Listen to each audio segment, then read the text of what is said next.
오늘 부활주일이고요.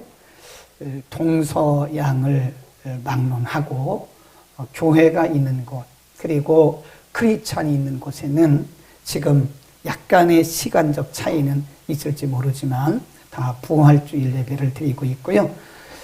그리고 기독교 문화마다 약간씩 차이는 있지만 여러 가지 행사들을 많이 합니다. 오늘 새벽에도 말씀드렸지만 우리가 한때는 90년대까지는 한때는 여의도 광장에서 부활절 연합예배를 드리면요 보통 100만 명씩 모였어요. 이제 우리는 다시 그런 것을 볼 수가 없고요. 뭐 주님 나라에 가서야 볼 수나 있을까. 어쨌든 부활절 연합예배를 아주 성대하게 전국적으로 드렸던 그런 하나의 추억으로 이제 남아있는데, 우리가 부활주의를 지키는 여러 가지 의미와 목적이 있습니다. 크게 보면 두 가지인 것 같아요. 하나는 예수님의 부활을 기념하는 거다. 기념. 또 한 가지는 예수님의 부활을 기억하는 것이다. 기념하고 기억하는 것이다. 그런데 만일 우리가 부활주의를 예수님의 부활을 기념하고 기억하는 것으로만 끝난다면 그것은 우리와 큰 의미가 없다고 생각을 합니다. 그건 하나의 세레머니 한 거다. 성경적으로 보면 예수님의 부활은 특별한 의미를 가집니다. 그래서 우리는 이 부활주일에 단지 예수님의 부활을 기념하고 기억하는 것이 아니라 그 부활이 우리와 어떤 밀접한 관계가 있는가, 그리고 우리는 어떻게 부활신앙을 살아야 되는가 깨닫는 시간이 되기를 바랍니다. 우리가 마태, 마가, 누가, 요한, 마태, 마가, 누가, 요한을 사복음서라고 그러잖아요. 근데 사복음서의 거의 끝부분에 가면 예수님의 부활의 현장을 스케치했어요. 리얼하게. 사도들이 마태가 본 대로, 마가, 누가, 요한이 본 대로 그 부활의 현장에서 목격하고 그거를 스케치해서 기록한 것이 복음서입니다. 리얼하게 스케치했어요. 그대로 현장을 우리에게 보여주었고요. 자, 우리 한번 고린도전서 15장 1절 한번 볼까요? 1절부터 쭉 보면 1절 그리고 쭉 내려가서 3절로 갑니다. 15장 1절 시작. 형제들아, 내가 너희에게 전한 복음을 너희로 알게 하노니 이는 너희가 받은 것이요 또 그 가운데 선 것이다. 3절 내가 받은 것은 너희에게 전하였노니 이는 성경대로 그리스도께서 우리 죄를 위하여 죽으시고 장사 지낸 바 되었다가 성경대로 사흘 만에 다시 살아나사 게바에게 보이시고 후에 12 제자에게와 그 후에 500여 형제에게 일시에 보이셨나니 그 중에 지금까지 대반이나 살아있고 어떤 이는 잠들었으며 그 후에 야고보에게 보이셨으며 그 후에 모든 사도들에게와 맨 나중에 만삭되지 못하였던 내게도 보여주셨다. 이게 지금 우리가 흔히 말하기를 고린도 전서가 부활장 그러잖아요. 그러니까 사도 바울이 부활에 대해서 말씀하면서 그냥 바로 부활에 대해서 말씀한 것이 아니라 부활의 역사성을 말씀해요. 예수님께서 성경에 약속된 대로 죽으셨다가 성경의 약속대로 기록된 대로 살아나셨다가 거기 보면 누가 봤다는 것이 쫙 기록되어 있어요. 네. 그리고 맨 나중에 만삭되지 못하여 난자 같은 자기에게도 부활의 주님이 나타나셨다. 그게 부활의 증인이다. 사도 바울이 왜 이렇게 3절부터 고린도전서 15장 3절부터 계속해서 이 말씀을 했을까? 이것은요, 부활이라고 하는 것은 예수님의 부활이라고 하는 것이 그냥 이야기가 아니라는 거예요. 그러니까 옛날 이야기가 아니라는 거예요. 누가 꾸며낸 얘기가 아니라는 거예요. 부활의 현장을 목격한 수많은 사람들이 있고 그래서 부활이라고 하는 것은, 예수님의 부활이라고 하는 것은 사실적이고 역사성이 있는 사건이다. 역사성이 있는 사실적인 역사다. 사실적인 일이었다라는 사실을 강조하기 위해서 역사를 말씀하고 있는 겁니다. 예수님의 부활이 누가 꾸며낸 이야기가 아닙니다. 예수님의 부활은 어떤 사람들이 전해 내려오는 그런 이야기가 아니에요. 부활의 현장에서 예수님의 부활을 목격했던 수많은 사람들이 있고, 예수님이 부활하신 후에 40일 동안 이 땅에 계시면서 자신의 부활을 다 증거해 보여주셨어요. 도마에게, 그리고 예수님의 제자들에게 나타나셔서 자신의 부활을 친히 몸소 증거해 주셨다. 그러니까 예수님의 부활이라고 하는 것은 역사적 사실이다. 아멘. 이것을 전제하고 가지 않으면 우리의 부활 신앙은 흔들립니다. 예수님의 부활은 만들어낸 이야기가 아니고 역사적 사실이었다. 자, 그리고 그러면 그 예수님의 부활은 우리와 어떤 관계가 있느냐? 이 관계성인데요. 20절. 15장 20절 시작. 그러나 이제 그리스도께서 죽은 자 가운데서 다시 살아 잠자는 자들의 첫 열매가 되셨다. 이 first fruit, 이 첫 열매란 말은요, 첫 관문 그런 뜻이에요. 첫 번째 증거 그런 뜻입니다. 예수님께서 사망 권세를 깨시고 무덤에서 다시 살아나신 것은 예수님의 부활만이 아니라 예수님이 살아나심으로써 그를 믿는 자들도 살아난다고 하는 첫 번째 증거다. 첫 열매라고 하는 것은 우리에게 주신 선포다 하는 그런 말씀입니다.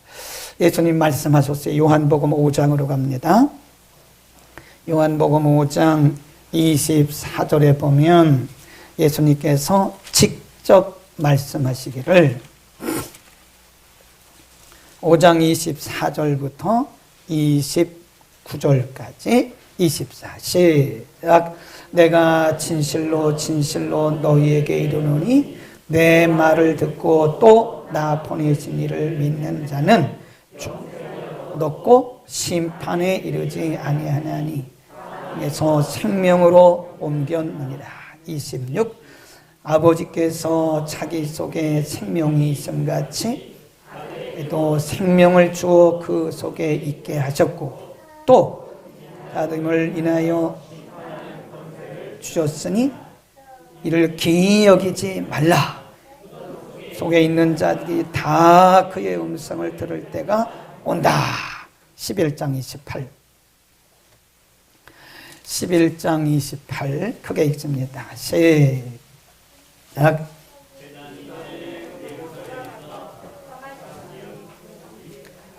11장 28절 읽었습니다. 25절입니다. 미안합니다. 25절 시작. 예수께서 가라사대 나는 부활이요 생명이니 나를 믿는 자는 죽어도 살겠고 무릇 살아서 나를 믿는 자는 영원히 죽지 아니하리니 이것을 네가 믿느냐. 죽은 지 나흘이 돼서 탁 썩어 냄새나는 나사로를 살리시고 나서 예수님이 하신 말씀이에요. 나를 믿는 자는 죽어도 산다. 아멘. 예수님의 선언이란, 예수님께서 십자가를 지시기 전에 공생애 동안에 예수님이 부활에 대해서 이미 다 말씀해 놓으신 거예요. 그러니까 나를 믿는 자는 죽어도 다시 산다. 그러니까 예수님의 부활이 우리의 부활과 밀접한 관계가 있다고 하는 사실을 우리에게 말씀하고 있는 겁니다. 그러니까 예수님이 오늘 부활하셨잖아요. 그것은 예수를 믿는 자들을 향한 선언이에요. 선언. 누구든지 나를 믿는 자는 이처럼 나처럼 이렇게 다시 산다고 하는 부활에 대한 선언입니다. 아멘. 그러니까 우리가 이 부활 신앙이라고 하는데 우리는 이거를 부활의 자녀라 그럽니다. 여러분, 부활은요 흔들릴 수 없는 믿는 자들의 신앙의 핵심입니다. 계란에서 노른자위가 빠지잖아요. 그럼 그 생명이 없는 거예요. 계란의 노른자위와 똑같은 것이 뭐냐? 부활 신앙입니다. 창세기부터 요한계시록까지 우리가 성경 전체가 우리에게 말씀하고 있는 가장 중요한 믿음의 핵심이 뭐냐? 바로 예수 믿는 자들에게 주신 부활의 축복인 거예요. 그래서 오늘 15장 우리가 잠시 뒤에 살펴보겠지만 부활이 없으면 우리의 믿음이 아무런 의미가 없는 하나의 종교예요, 종교. 만일 우리에게 부활 신앙이 없다면 우리는 그냥 종교인으로 살아가는 거예요. 네. 우리에게 부활이 없다면 우리 기독교는 아무런 의미가 없습니다. 예수님의 십자가도 의미가 없는 거다. 분명하게 우리에게 가르치고 있습니다. 자, 믿는 성도들은 부활의 자녀인데요. 자, 다시 고린도전서 15장으로 갑니다. 그래서 이렇게 말씀합니다. 고린도전서 15장 13절부터 쭉 읽어갑니다. 13절 시작. 만일 죽은 자의 부활이 없으면 그리스도도 다시 살지 못하였으리라. 그리스도께서 만일 다시 살지 못하였으면 우리의 전파하는 것도 헛것이요 또 너희 믿음도 헛것이라 그러잖아요. 우리가 복음 전하고 설교하고 행사하고 우리가 믿는 이 모든 믿음이 다 의미가 없다는 거예요. 그리스도께서 다시 살지 못하셨으면, 그리고 우리가 다시 살지 못한다면 우리가 하는 모든 기독교의 행사나 우리가 하는 믿는 믿음의 행위 모든 것들이 아무런 의미가 없다, 그런 얘기입니다. 그 다음에 15절 시작. 또 우리가 하나님의 거짓 증인으로 발견되리니 우리가 하나님이 그리스도를 다시 살리셨다고 증거하셨음이라. 만일 죽은 자가 다시 사는 것이 없으면 하나님이 그리스도를 다시 살리지 아니하셨으리라. 만일 죽은 자가 다시 사는 것이 없으면 그리스도도 다시 것이 없었을 터이요 그리스도께서 다시 사신 것이 없으면 너희의 믿음도 헛되고 너희가 여전히 주 가운데 있을 것이다. 그래. 네. 그러니까 이거를 강하게, 이거를 우리가 강조용법이라 그러는 거예요. 네. 만일 이렇게 말씀하잖아요.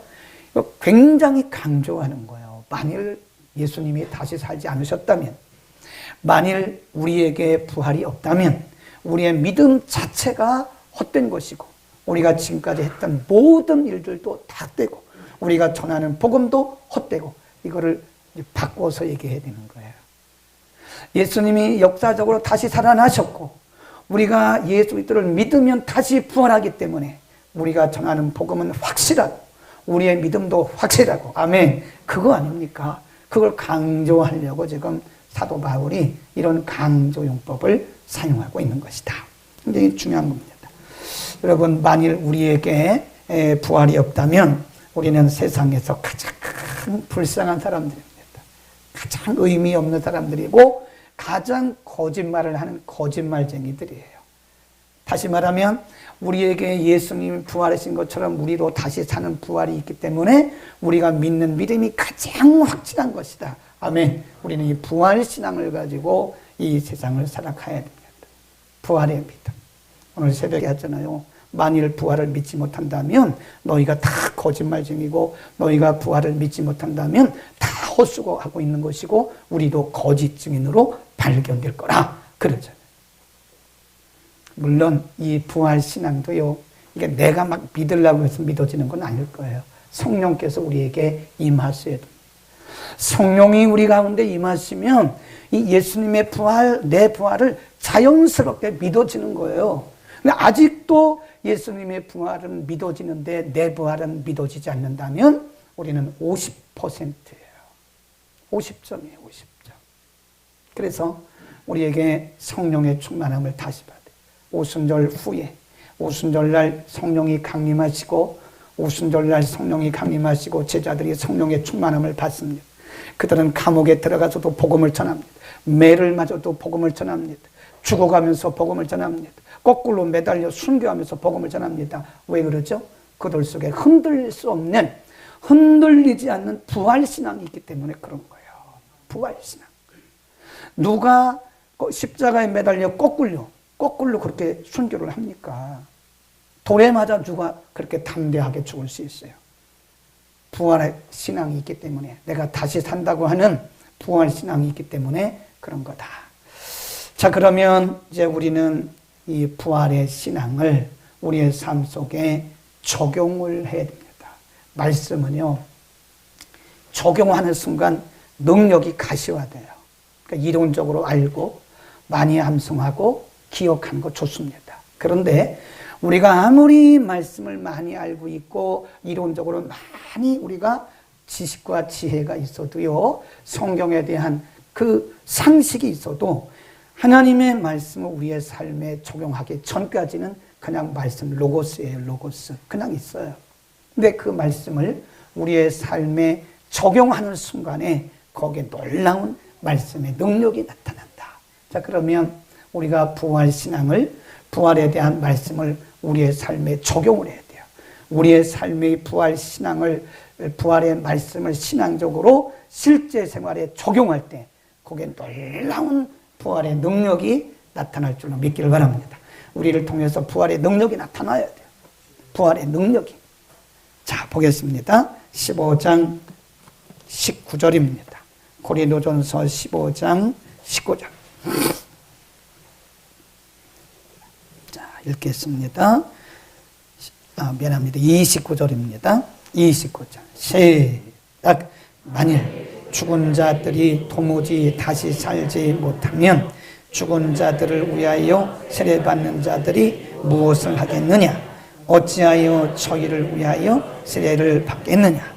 그 다음에 31 시작. 형제들아, 내가 그리스도 예수 우리 주 안에서 가진 바 너희에게 대한 나의 자랑을 두고 단언하노니 나는 날마다 죽노라. 그랬잖아요. 우리 지난주에 공부했잖아요. I die every day, every moment. 나는 매일매일 매 순간마다 죽노라. 이게 십자가를 지는 제자의 삶이라고 그랬잖아요. 그렇죠? 지난주에 말씀 기억하십니까? 제자가 뭐예요? 십자가를 지는 거다. 십자가를 지기 위해서는 자기를 부인하라 그랬잖아요. 여기 보면 부인한단 말이 죽는 거예요. 죽는 거. 사도 바울이 그 엄청난 스펙을 가진 사람이거든요. 그거 다 내려놨어요. 혈통이 사도 바울만큼 혈통 좋은 사람이 있습니까? 바리새인 중에 바리새인이에요. 가말리엘 문화에서 배운 사람입니다. 네. 우리 동양권 사람들은요, 이 사람을 평가할 때 어느 학교 나왔나 보잖아요. 근데 서양 사람들은 학교를 안 보더라고요. 누구에게 배웠느냐를 굉장히 중요시합니다. 당신의 선생님이 누구냐? 누구 교수에게 배웠느냐? 당신은 누구의 문화생이냐? 그걸 봐요. 우리나라는 어느 대학 나왔냐? 선생님 이름도 기억도 안 해. 그만큼 교육의 질이 틀린 거예요. 나쁘다는 것이 아니라 약간 다르다. 가말리엘 문화라고 하는 그 당시에 몇 명 안 돼요. 가말리엘이라고 하는 사람에게서 배운 사람은 그의 제자들이 얼마 안 된다니까요. 그런데 사도 바울은 가말리엘 문화생이에요. 문화생. 바리새인 중에 바리새인입니다. 오늘로 말하면 그의 성경적 지식이 최고입니다. 그런데 예수 그리스도를 발견하고 복음을 발견하고 그 모든 것들을 다 어떻게 했어요? 배설물처럼 다 버렸어요. 그럼 좋아요. 대단한 사람의 문화생입니다. 그런데 복음을 발견하고 나서 사도 바울은 모든 것들을 다 쓰레기통에 다 쳐보내버렸어요. 배설물처럼 여겼어요. 쉽지 않습니다. 그 왜 그렇다고 그러죠? 그리스도를 아는 지식이 세상에서 가장 고상하다. 그리고 자기를 그리스도의 십자가 앞에, 십자가 아래서 날마다 부인하는 삶을 사는, 이게 여러분 그리스도의 부활과 우리 자신의 부활을 믿지 못하면요, 자기 부인이라는 것은 어렵습니다. 원천적으로 어렵습니다. 우리가 자기 부인한다고 하잖아요. 나중에 보면 내가 살아있어요. 왜 그러죠? 아직도 내가 부활 신앙 안에 있는 게 아니라고요. 여전히 우린 율법적인 아니겠지만 율법적인 것처럼 그렇게 살아가는 거예요. 그 다음에 31절 우리 읽었죠? 그 다음에 쭉 내려갑니다. 32절. 내가 시작. 에베소에서 맹수로 더불어 싸웠으면 내게 무슨 유익이 있느뇨? 죽은 자가 다시 살지 못할 것이면 내일 죽을 터이나 먹고 마시자 하리라. 또 시작. 속지 말라. 약한 동무들은 선한 행실을 돌아보고 깨어 의를 행하고 죄를 짓지 말라. 하나님을 못하는 자가 있기로 내가 너희를 부끄럽게 하기 위하여 말하노라. 그게 말씀 보면 32절에 보면 우리에게 부활신앙이 없다면 누가 이렇게 목숨 걸고 믿음 지키겠냐?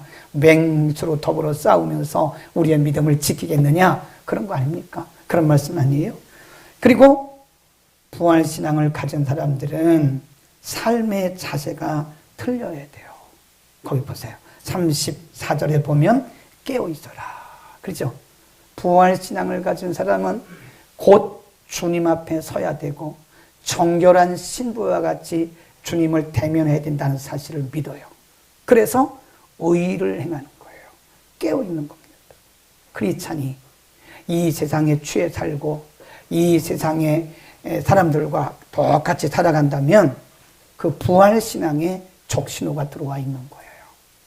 곧 주님 앞에 설 텐데 내가 다시 우리 주님이 부활하신 것처럼 다시 부활해서 주님 앞에 대면하고 설 텐데 그날이 올 텐데 그날의 모든 것이 다 벌거벗은 것처럼 다 드러날 텐데 우리가 깨어있지 않고 의를 행하지 않고는 부끄러운 모습으로 살 수가 없다. 그 앞에 설 수가 없는 거예요.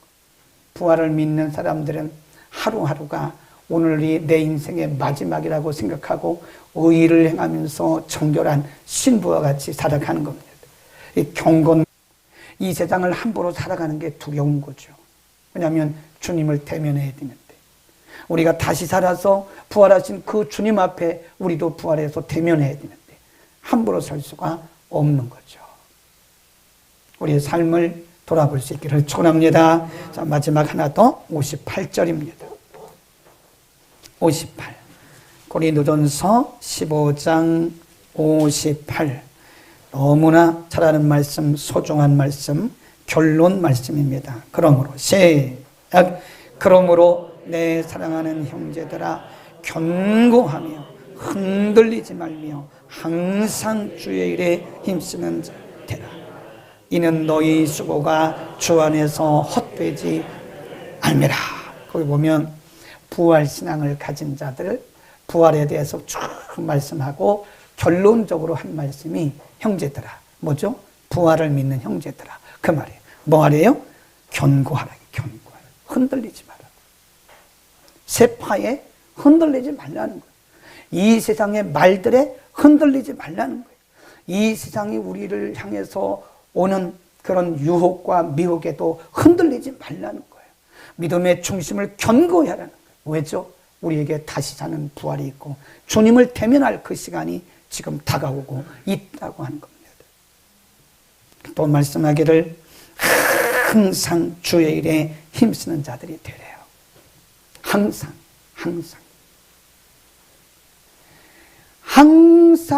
주의 일에 힘쓰는 자. 주의 일이 뭐죠? 우리가 열심히 청소한 그런 것만 주의 일입니까? 아닙니다. 잘 믿는 게 주의 일이에요.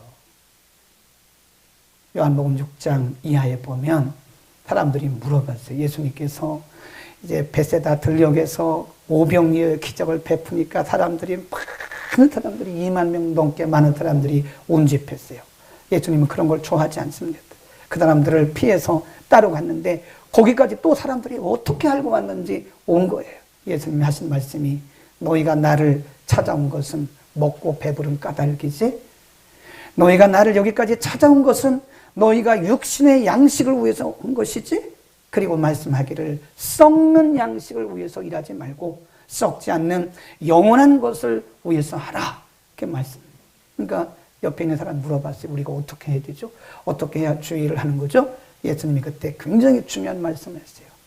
하나님의 보내신 자를 믿는 것이 주의 일이니라. 아멘.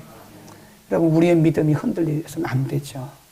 가장 중요한 것은 항상 주의 일에 힘쓰라. 그 말은 하나님을 믿는 믿음, 예수 그리스도를 그 믿는 믿음이 흔들려서는 그게 가장 큰 일이에요. 우리가 다른 거 아무리 해도 예수를 제대로 믿지 못하는 건 죄의 일이 아닙니다.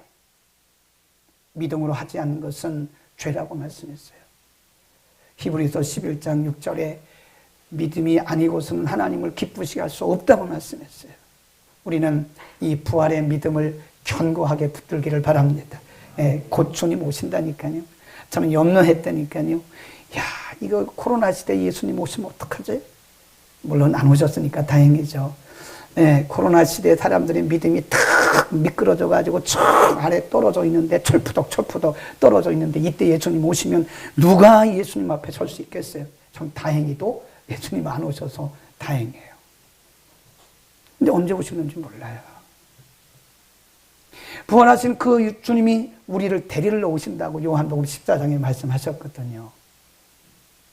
그 주님 오시는 그날에 우리가 다 주님을 맞이할 수 있는 그런 부활신앙을 갖기를 축원합니다. 기도하겠습니다.